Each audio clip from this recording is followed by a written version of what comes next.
Hello teachers, my name is Wendy, and in this video we're going to talk about some tips and tricks on how to teach the 1000 word book series. Now the 1000 word book series consists of 4 books with 48 units in total, and the length of each unit is suggested to be taught in a 1-hour lesson. However, you could also break it up into 2 30-minute lessons.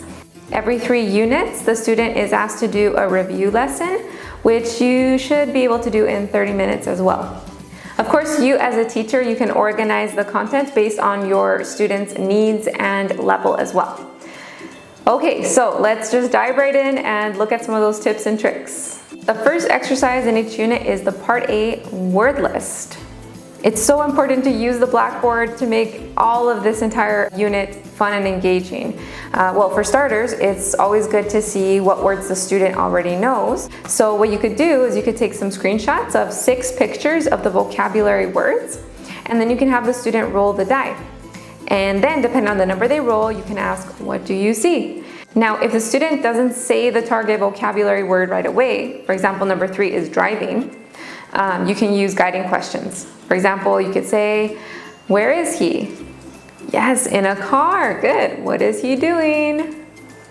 Driving. Good, if they got the correct word, right? Or number 4, is she happy or sad?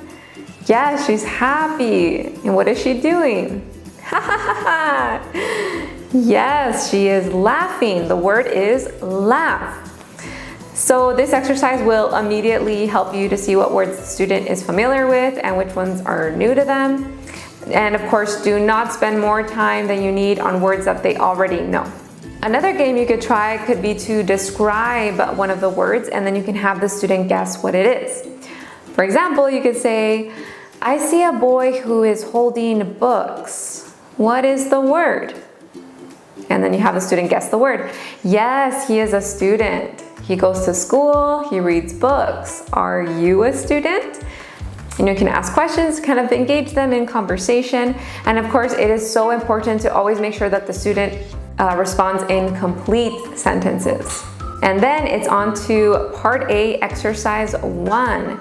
Now for this exercise, once the student has successfully chosen the correct word, you can then have them use the synonym in a new sentence. For example, my uncle is strong. It can become my uncle is not weak.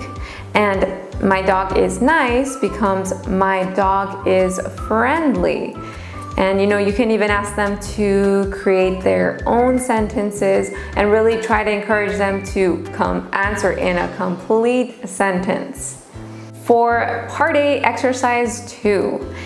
Before you do this exercise, to make it a lot easier for the student, you can do the following. You could take a screenshot of all of the images and then ask the student to match the correct image to the correct word.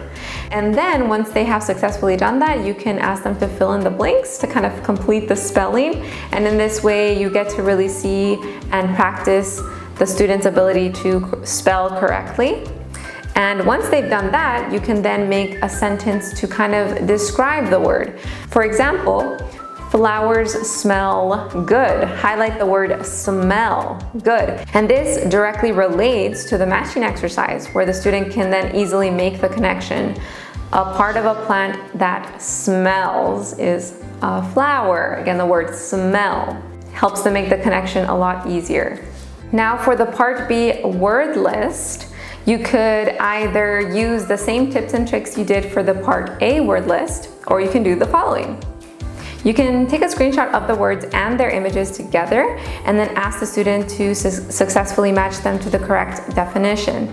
So this is going to help you see right away what words they actually know. Then you can ask them questions to encourage the use of the vocabulary word. For example, for the word big, can you name something big in your house? My couch is big, and so on. You can also use the words from the short sentences to encourage further small talk. For the word watch, what is your favorite movie? Next is the Part B, Exercise 1. Now, it's such a good idea to help the student understand what the words are before doing the exercise. For example, you can explain to the student that the word afternoon is a time of the day and it answers the question when. The word cook is something you do, it's a verb, and so on. And this is going to make it much easier for the student to then fill in the blanks. You know, if you see that they're struggling, you can ask them questions. For example, it is on Saturday. When? What time of the day? Oh yes, afternoon. They make the connection right away. So doing this will make it a lot easier for the student. For part B, exercise 2, something similar to exercise 1, you can start by first discussing what the words are. For example, a child is a person, big is a size, and then read the hints with the student. And of course, if you see them struggling, you can write the clues next to the numbers. For example, you can write size next to the word huge, and that's going to quickly make the connection. Oh, size, yeah, just like the word big is a size, and then they put in the correct word. And then of course you can ask the student to help you actually spell out the words.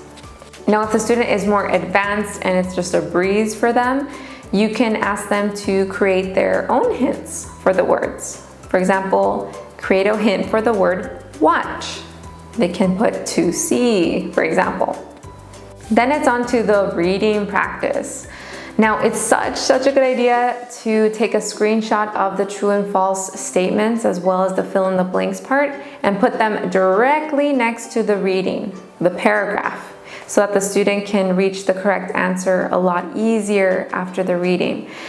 And during the reading, highlight key sentences and key words that you know will be important in that review. For example, families. Point them to the image and then you can ask them questions like who is in this family, you know, who are the parents, mom and dad, who is the baby. And doing that will immediately help them to select false, right? For the statement, monkeys do not live with their families. No, that's false. So they will know right away. And for example, when they read the sentence, they enjoy finding fruit to eat, you can ask them directly, what do monkeys eat? Yes, fruit. And then for the fill in the blanks part where it says monkeys eat, they will remember fruit. Then it's on to the writing practice part A.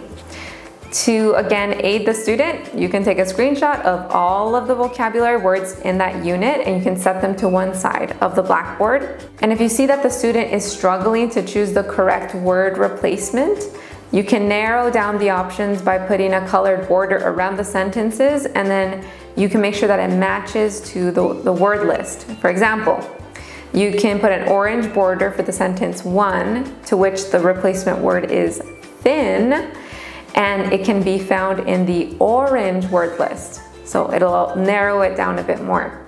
And if the student is really struggling, you can begin to cover some of the vocabulary words with a white rectangle, so it narrows it down. And of course, you can give them hints to make it a bit easier. For example, number 4, the word is parent. You can give them the hint, it's a family member. And then it's on to our final part, the writing practice, part B. So this is a great opportunity to kind of encourage free talk, really get the student expressing themselves in their own words. What you could do right off the top is to set the example. For example, for number 1, you can put the camera icon to the side and you can describe to yourself physically. You can say, I have brown eyes, I have long hair, what do you have? You can also play a guess the word game using the vocabulary in the boxes. For example, you could say, the food I like to eat is hot and cheesy. What is it? Yes, it's pizza, and so on. So really share your personal interests and that'll encourage them to do the same. You can also ask them additional questions, like for example, if they said, I enjoy movies, you could ask them, what is your favorite movie, to really get the conversation going. The goal by the end of the lesson is that the student is freely using the vocabulary that they learned in that unit. Well, teachers, I hope that these tips and tricks will be able to help you make these classes a bit more fun and engaging. If you have any more other tips and tricks, please feel free to share them with other teachers. And thank you so much for watching this video. Happy teaching!